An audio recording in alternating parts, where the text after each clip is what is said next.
Hello champions, how are you doing? Well, we've spoken a lot on how it is important for you to know the different customer segments you deal with and therefore create your sales plan for that indigenous group of customer segments. In today's video, I'm going to be covering how should you select the most lucrative customer segment if you're dealing with many and therefore invest heavily on those lucrative customer segments. So if this is something that you're looking at, keep watching.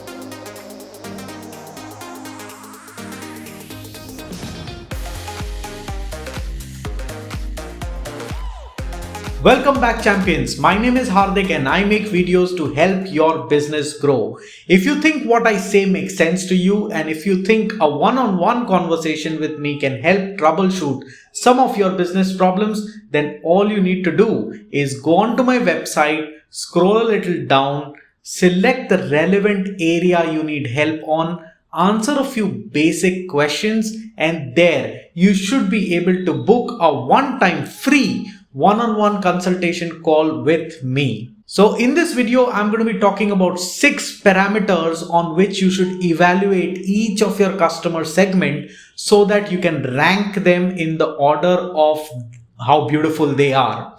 So here it goes. Parameter number 1, urgency. You should always think of this customer segment. How urgent is it for them to buy your product or your service?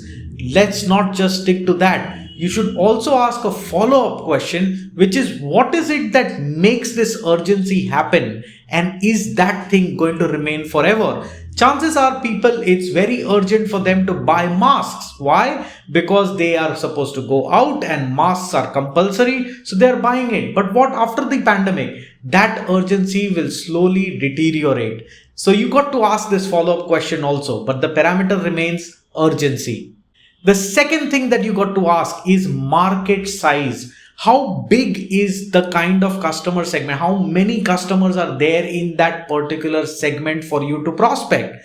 Now, when I look at market size, you don't really need a precise number. Why you don't need a precise number? Because, hey, you know what? Companies start every single day and companies close down every single day. Besides, in a country like ours, India, not all companies are registered. So there is no database that can tell you this is the exact count of the customer segment that you are looking at. So you got to have an estimation that can guide you whether it is lucrative for you to venture and prospect in that customer segment, or the numbers are so small that you'd finish it in 6 months or 1 year, and that kind of effort is not good enough. Now look, businesses can be B2B businesses and B2C businesses. B2C businesses are businesses where you are selling something to an individual, and B2B businesses is when you are selling something to another business. Two different target segments and two different ways of figuring out market size. Now, if you are a B2C company, then the one way of figuring out how big your customer segment is, go and try and do a Facebook ad. As long as you know English, configuring a Facebook ad should not be difficult at all. Just configure a Facebook ad. When you put in parameters that define who you want to show the ad to, you will on the top right hand side see the number of people that fall into the bracket of the parameters that you selected. That is what will give you an indication of how big your market is. If you're a B2B kind of a business, then you may want to do the same exercise on LinkedIn. You may want to go and select the parameters that define the kind of companies you want to prospect, and it will give you the number of companies in that geography, of that size, the kind of people that you want to work with. You could even do a Google research if you're a B2B company. Simply put, for example, if my customer segment is plastic manufacturers in Maharashtra, then I would simply go to Google and say plastic manufacturers in Maharashtra, and it would give me a heap of websites of plastic manufacturers. All the unique websites are the number of customers which are there that I could prospect. So all you need is an indication, but market size is an important parameter to define and to select a customer segment that's more lucrative than the others you have in your portfolio. The third parameter is called pricing potential, which is how much can you charge this customer segment for the same product. Now remember something. There are customer segments who will pay a premium for a particular product, and the same product somebody else is not willing to pay a premium. So if I have to give you an example, obviously qualities will differ, but if you got to buy a tie, how much would you pay for? There is going to be a customer segment which will pay about 3,000, 4,000 rupees. There is a customer segment which will pay 30,000 rupees for a tie, and then there is a customer segment which will not even pay 300 rupees for a tie. So you have different customer segments. The product remains the same. Obviously, the quality, the design will change based on what each customer segment really resonates with.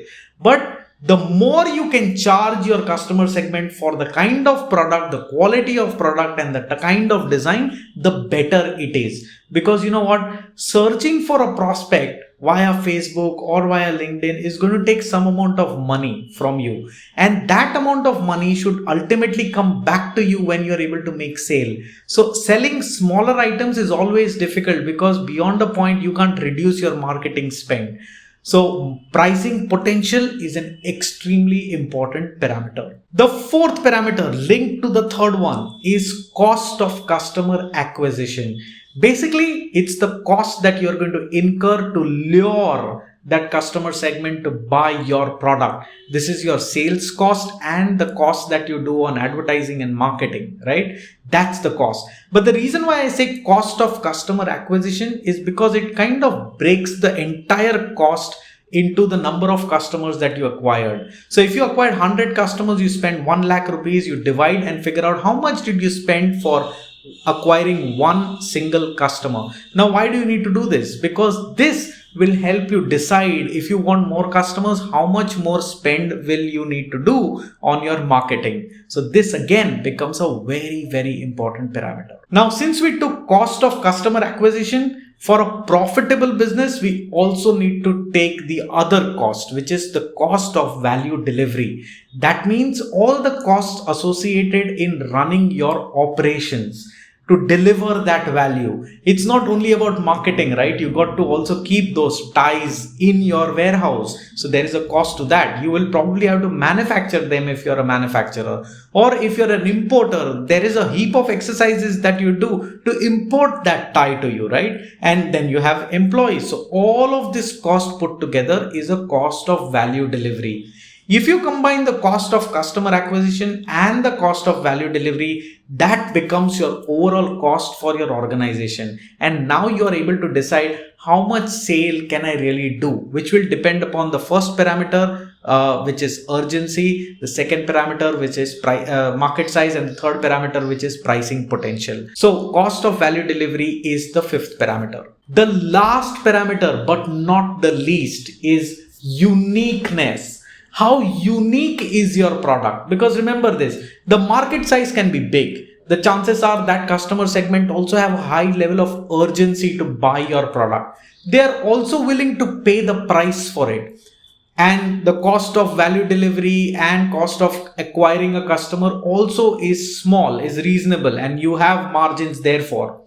But guess what? If your product has nothing unique in it, if your product does not harp upon or live upon something that is very, very unique to how you do it, then chances are your competitor is slowly going to take your market. And that will mean your cost of customer acquisition today may be good, but as the competitor starts eating up, that cost is going to rise up and make your business not sustainable. So it's also important for you to know what is the uniqueness about your product, keeping in mind the customer segment that you want to target. And why I'm saying keeping in mind, because you may feel this is a unique feature, but if the customer segment that you're looking at does not consider that feature valuable, then it's of no use. So that is the sixth and the final parameter you should consider. Now, how do you go about using these 6 parameters and selecting a customer segment?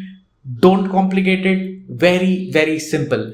Rate each customer segment for your product on these parameters on a scale of 3. So let's say urgency, you say customer segment A urgency is 3, which means very, very high. 1 means very, very low. You say market size, customer segment A 2, it's a okay market.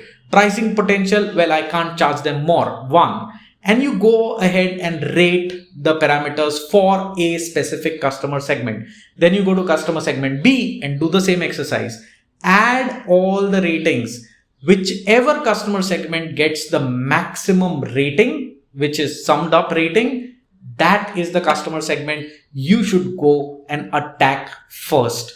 Put maximum amount of your marketing energies, your money, your time, your effort in luring that customer segment. Because remember guys, in your entire business, you've had this one scenario where you were able to make a large sale with absolute ease. And the reason why that happened is because you were able to position your product in the right way to the right customer segment.